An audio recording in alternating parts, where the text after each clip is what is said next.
June മാസത്തെ പ്രധാന വാർത്തകൾ. സ്കൂൾ പ്രവേശനോത്സവവും കുട്ടികൾക്കായുള്ള കുട വിതരണവും നടന്നു.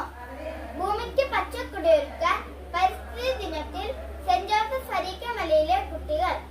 ഗ്രന്ഥശാല പ്രസ്ഥാനത്തിന്റെ ഉപജ്ഞാതാവായ പി.എൻ. പണിക്കരുടെ ഓർമ്മദിനമായ ജൂൺ 19 വായനാ ദിനം സെന്റ് ജോസഫിലെ കുട്ടികൾ വളരെ ഭംഗിയായി ആഘോഷിച്ചു.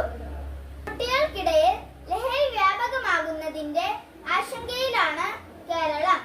ലഹരി വിരുദ്ധ ദിനമായ ജൂൺ 26 കുട്ടികൾ ആചരിച്ചു. സ്കൂൾ പാർലമെന്റ് തിരഞ്ഞെടുപ്പിൽ വിജയിയായി മാത്യൂസ്, ഡെപ്യൂട്ടി ലീഡർ ജോഹാൻ. വാർത്തകൾ വിശദമായി. സ്കൂൾ പ്രവേശനോത്സവം.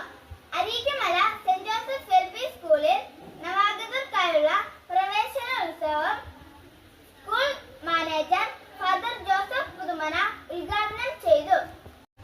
പഠനോപകരണ വിതരണവും ഗിഫ്റ്റുകളും എരുവേശി ഗ്രാമപഞ്ചായത്ത് മെമ്പർമാരായ ശ്രീമതി ഷീജ ശിവു, ശ്രീ ജസ്റ്റിൻ സക്രിയാസും ചേർന്ന് നടത്തി. കോർഡിനേറ്റർ ശ്രീ ബോബി കടോത്തൂക്കിൽ, PTA. President Martin Anithottam, mother PTA. President Shiny Kurian എന്നിവർ ആശംസകൾ അർപ്പിച്ച് സംസാരിച്ചു. ജൂൺ 19 വായനാ ദിനം. വ്യത്യസ്തമായ പരിപാടികളോടെ വായനാ ദിനാചരണം നടത്തി. വായനാ ദിനത്തോടനുബന്ധിച്ചുള്ള മത്സരങ്ങൾ ഒരാഴ്ചയോളം നീണ്ടു നിൽക്കുന്നതായിരുന്നു.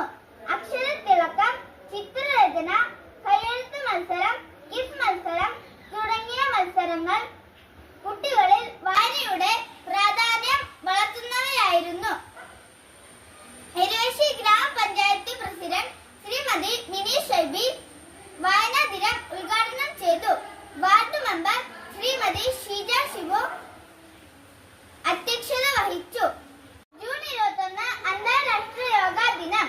എരുവേശി ഗ്രാമപഞ്ചായത്തിന്റെയും ചെറിയ അരീക്കമല ആയുർവേദ ഡിസ്പെൻസറിയുടെയും സംയുക്ത ആഭിമുഖ്യത്തിൽ സംഘടിപ്പിച്ച അന്താരാഷ്ട്ര യോഗാ ദിനാചരണം ചെറിയ അരീക്കമല സെന്റ് ജോസഫ് എൽ.പി. സ്കൂളിൽ വെച്ച് നടത്തി. എരുവേശി ഗ്രാമപഞ്ചായത്ത് പ്രസിഡന്റ് ശ്രീമതി മിനി ഷൈബി ഉദ്ഘാടനം ചെയ്തു. വാർഡ് മെമ്പർ ശ്രീമതി ഷീജ ശിബു അധ്യക്ഷത വഹിച്ചു. മെഡിക്കൽ ഓഫീസർ ഡോക്ടർ ശ്രീലക്ഷ്മി സ്വാഗത പ്രസംഗം നടത്തി. തുടർന്ന് yoga trainer Sindhu G Menon school വിദ്യാർത്ഥികൾക്കും രക്ഷിതാക്കൾക്കും യോഗ പരിശീലനം നൽകി. ജൂൺ 26 ലഹരി വിരുദ്ധ ദിനം. Saint Joseph Areekkamala LP. സ്കൂളിൽ ലഹരി വിരുദ്ധ ദിനം ആചരിച്ചു. ലഹരി വിരുദ്ധ ദിനത്തെക്കുറിച്ച് സ്കൂൾ ഹെഡ്മിസ്റ്റർ ശ്രീമതി ഷാജി തോമസ് കുട്ടികൾക്ക് ബോധവൽക്കരണ ക്ലാസും ലഹരി വിരുദ്ധ ദിന പ്രതിജ്ഞ ചൊല്ലിക്കൊടുക്കുകയും ചെയ്തു. ലഹരി വിരുദ്ധ ദിനത്തോടനുബന്ധിച്ച് ലഹരി വിരുദ്ധ റാലി, പോസ്റ്റർ നിർമ്മാണം,